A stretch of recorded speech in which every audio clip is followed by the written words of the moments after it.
Kekalahan telak Indonesia dari Australia menjadikan debut minus Patrick Kluivert bersama timnas Indonesia. Kluivert yang diharapkan mampu membawa timnas Garuda mencuri poin di kandang Australia justru hancur lebur. Alhasil banyak yang meragukan kemampuan Kluivert untuk menangani timnas. Jika dilihat dari sudut pandang persiapan, sebenarnya wajar saja jika Indonesia kalah dari Australia. Timnas Indonesia hanya menjalani latihan bersama kurang lebih hanya sekitar 1-2 hari sebelum kick-off. Hal itulah yang menjadikan permainan timnas tidak padu dan minim chemistry antar pemain. Walaupun jika dilihat dari komposisi pemain sudah sangat oke, nyatanya Indonesia kesulitan keluar dari tekanan pressing-pressing lawan. Publik Korea pun ikut berkomentar menanggapi kekalahan besar timnas Indonesia dari Australia. Kita tidak seharusnya berurusan dengan negara-negara yang tidak bisa diandalkan seperti Indonesia. Itu berjalan dengan sangat baik. Mereka memecat pelatih yang bagus, dan sekarang mereka tersingkir.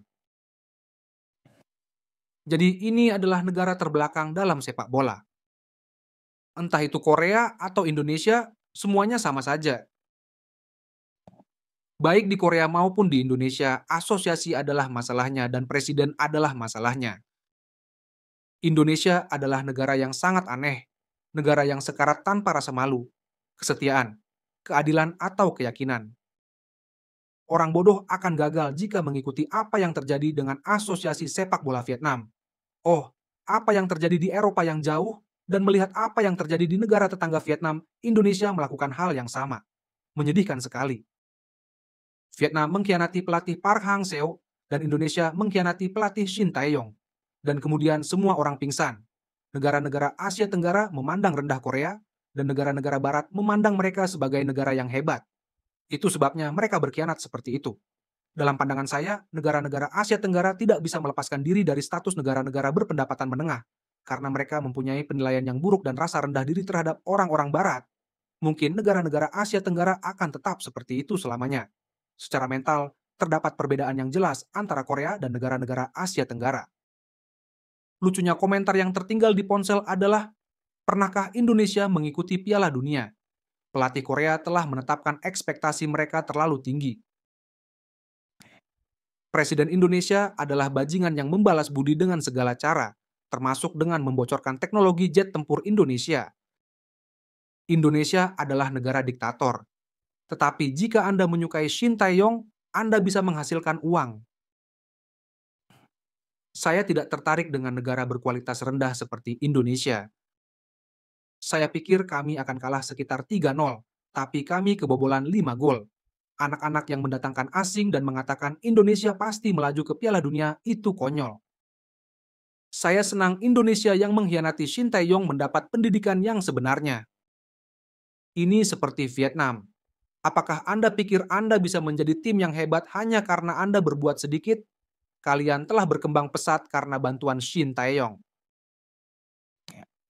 Hal ini dimungkinkan karena ini adalah pertandingan debut dan lawannya adalah Australia.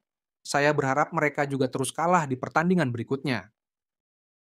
Mereka datang ke babak penyisihan akhir dan menjadi begitu percaya diri seolah-olah mereka adalah kekuatan Asia, sehingga mereka mengkritik Shin Tae-yong karena berhasil mencapai babak penyisihan akhir, tetapi mereka tidak tahu topiknya.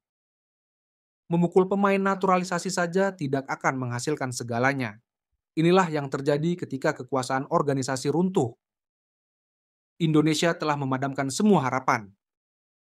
Setelah Shin Tae-yong dipecat oleh ketua PSSI, jiwa mereka hilang dengan skor 1-5, dan impian Piala Dunia mereka nyaris hancur.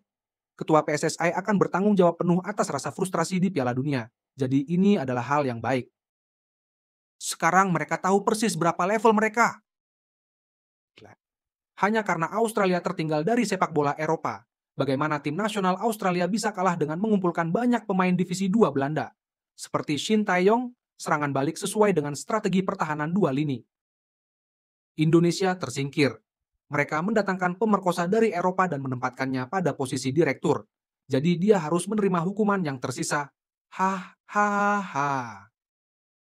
Indonesia kebobolan banyak gol hingga peluang mereka melaju ke putaran final Piala Dunia nyaris sirna.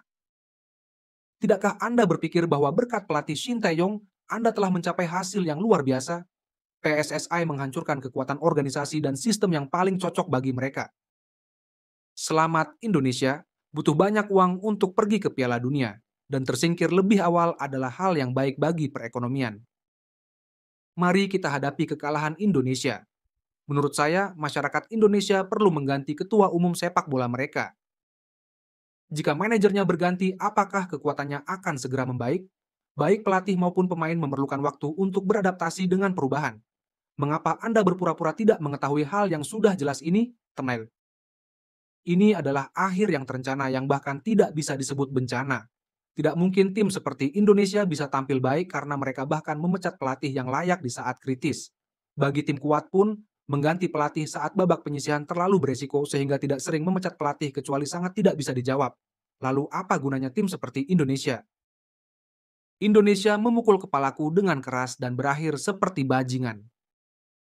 Saya menggugat Indonesia atas kekalahan telaknya. Mereka berangan-angan bahwa Indonesia mempunyai kemampuan yang hebat.